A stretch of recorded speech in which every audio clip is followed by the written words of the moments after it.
What's up, party people? Good afternoon. It's Friday. And you know what that means? It's time for the 3D. Hello, once again. I am Drew Dickinson. You can call me Drewski. Thank you so much for listening, wherever you may be.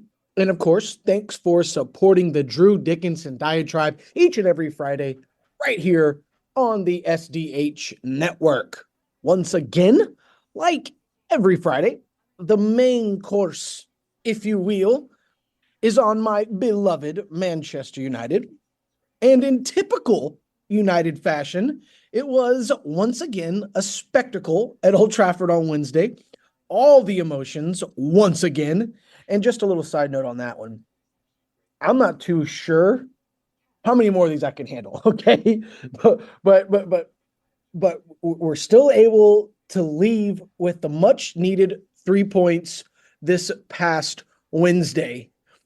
Of course, United welcomed in a relegation battled Sheffield United to Old Trafford just a couple days ago. The first 10-15 minutes, once again, Man United absolutely flying, taking the ball and driving it right down the throats of Sheffield United. The front line was led by Rasmus Højlund, who was flanked by Alejandro Garnacho on the left and Antony on the right. Of course, Marcus Rashford out with an injury. And just underneath those front three was Bruno Fernandes, who had an absolute worldie. But we'll talk about that and more on that in just a minute. Kobbie Mainoo and Christian Eriksen getting the start for the first time in a while. Mainoo once again just completely and utterly shows why he belongs. He is a Manchester United player through and through. And Gareth Southgate has such an advantage in the midfield going into the Euros this summer, especially with the 18-year-old picking up the man of the match his last game out for England. And what I really liked too was Eriksen.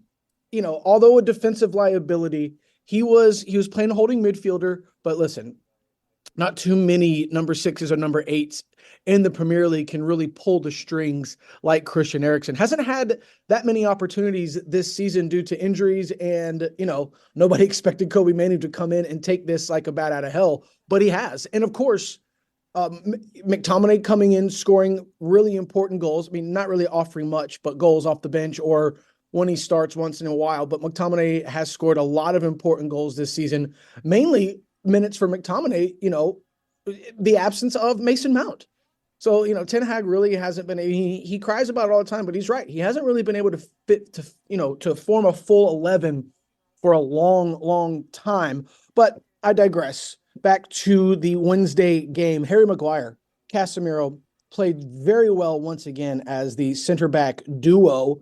Harry Maguire, ball progression was fantastic. And Casemiro, talk about pulling the threading the needle. His pinpoint passing, whether it's short, long, just incredible. I mean, he's a bit of a liability. Him and Harry are both liabilities when it comes to speed.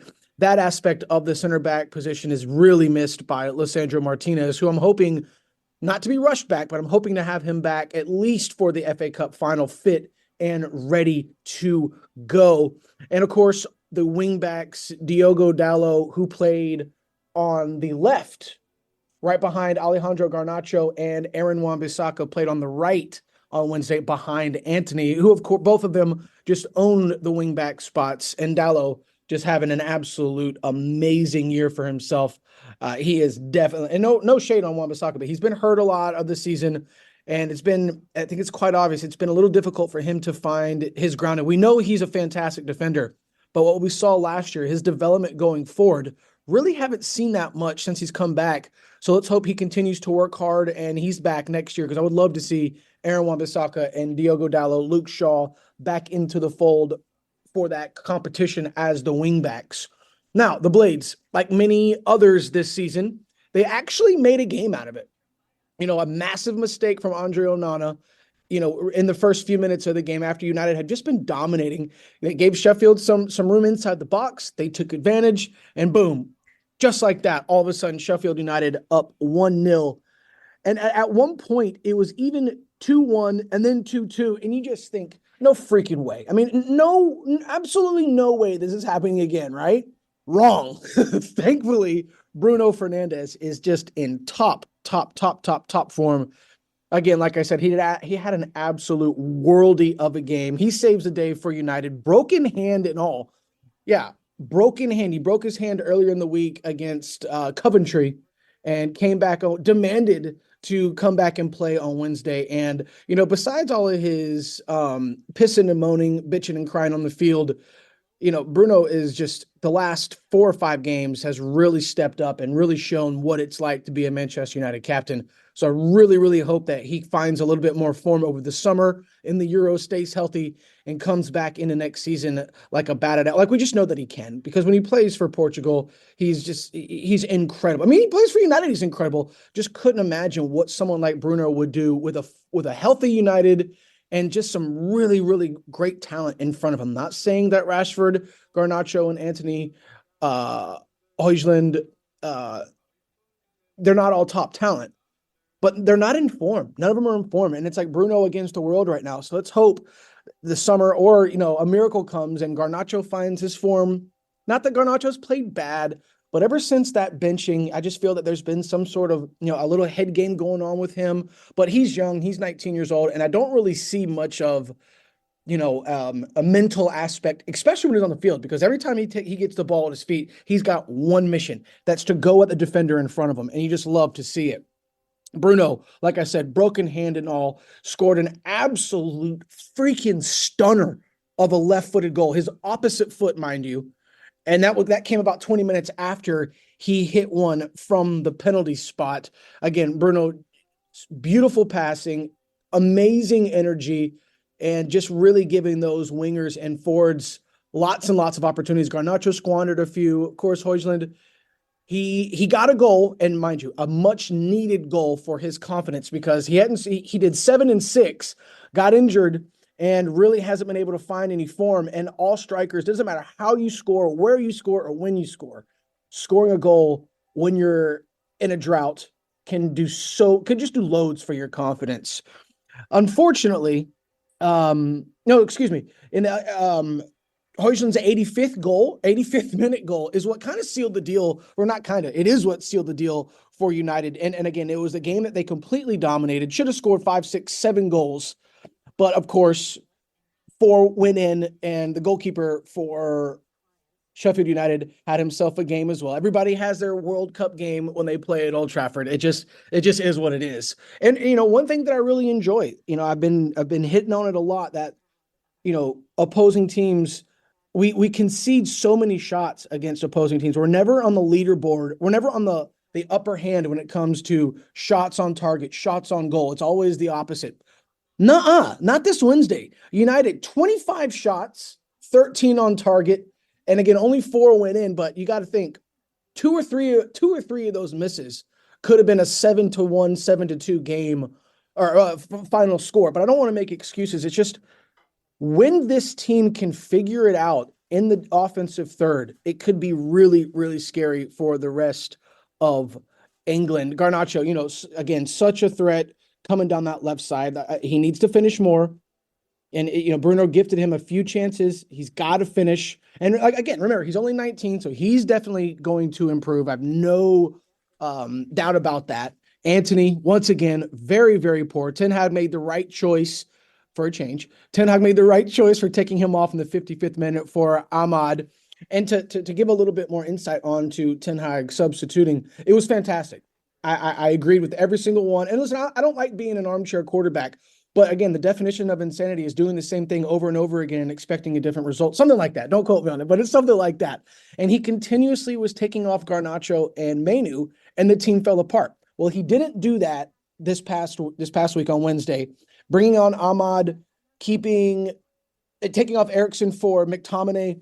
It seemed to really, really fit. And again, Kobe Mainu, this team goes not just as Bruno Fernandes goes, but I think this team goes as Kobe Mainu goes. Harry Maguire, said it before, absolutely brilliant. I'm really, really enjoying this new Harry Maguire. He talk about a player under a lot of scrutiny for a lot of years for this club, never said a word, never bitched and moaned, never complained about the abuse he was getting from the fans. Look, I'll admit, 2 years ago, I wanted him gone, not because I disliked him. It just, he wasn't showing the standards for Manchester United. And now you argue that he and two or three other players are the only players on the field the last month who deserve to wear that shirt. And that's a lot to be said, especially for someone like Maguire, who struggled so much when he came into the club. Ole made him the captain immediately. So just so much pressure on somebody to be the captain of United coming off of a great World Cup and then just playing poor for years. And he's really turned it around. It's very exciting to see. Another big moment for Manchester United this past Wednesday. 18-year-old Ethan Wheatley became Manchester United's, are you ready for this?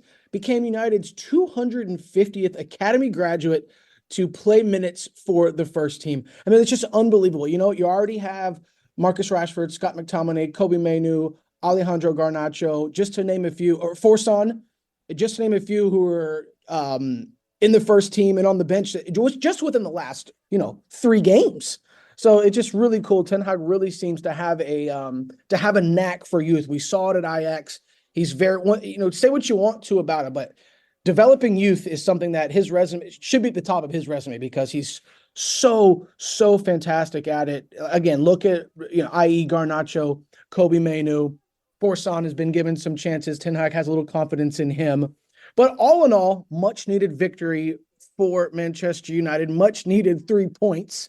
Those 3 points put United, they remain in 6th place with those 3 points, but now they are alone with 53 points. Newcastle dropped points on Wednesday. They stay at 50 points and in 7th by themselves.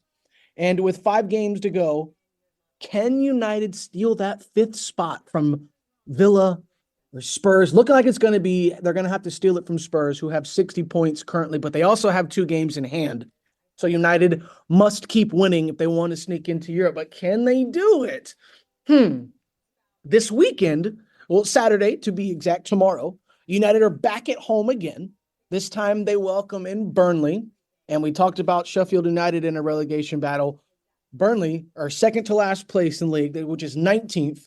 They have 23 points. So they're desperate for a win. They get 3 points. They climb right out of the danger zone, temporarily, with the 3 points. So Vincent Kompany will have his squad as ready as possible. And Kompany, being the defender that he was, he's going to err on the safe side. Will he park the bus with the back 5? Will he do a back 4 with 2 defensive midfielders? You just don't know. If United are come out flying like they have the last 2 games, those wingers and Højlund moving those defenders all around, Bruno dominate in the middle, and not leaving that gap between the midfield and the defense, it could spell a long morning/afternoon for Burnley. On the other side, Erik ten Hag, can he field his best 11? With all, again, it's an injury-ridden United team, 60+ separate cases of injury and illness already this season. A few positions still remain mystery. Is it going to be Maguire and Casemiro? Probably. That's who I expect. I do also expect Bruno, Garnacho, Højlund, and I would assume, if I had it my way, Antony's time at Manchester United is done. And again, it's no indictment on him. He's just super inconsistent and never really had, in my opinion, what it took, especially for that $100 million price tag. He was doomed from the start if he didn't score 20 goals a season. And let's just get real. He's scored maybe 2 goals in the last year. And I might be, giving him a little credit there. He had that one good game a few games ago with a beautiful assist to Garnacho. But just like everyone else on the team, not just him, nobody can find some consistency. So back to what we were talking about, Manchester United starting 11. Again, Ahmad should get the start. Obviously Dalot and Wan-Bissaka as the wing backs. But I will tell you this.